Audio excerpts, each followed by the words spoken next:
అక్షయ వెళ్తూ ఉంటే అవని అక్షయను పిలుస్తుంది. ఏంటి మేడం అని అక్షయ అడుగుతుంది. నిన్ను ఒకటి అడుగుదామని పిలిచాను అని అవని చెప్తూ ఉంటే, ఏంటో చెప్పండి మేడం అని అక్షయ అంటుంది. నేను రాకపోయి ఉంటే స్కూల్ మొత్తం నిన్ను దొంగ అనేవాళ్ళు, నీకు దొంగ అని నింద పడేది.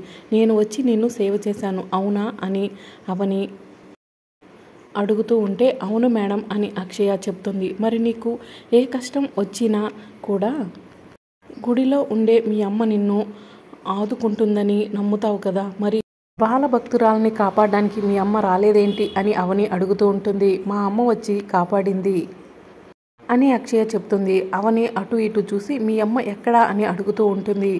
నా ఎదురుగానే ఉంది అని అక్షయ చెప్తూ ఉంటుంది. అవని కాసేపు అటు ఇటు చూసి నేనా అని అడుగుతూ ఉంటుంది. అవును మేడం మీరే మా అమ్మ అని అక్షయ చెప్తుంది. మరి రాబోయే ఎపిసోడ్లో ఏం జరుగుతుందో తెలుసుకోవాలనుకుంటే ఛానల్ని సబ్స్క్రైబ్ చేసుకోండి.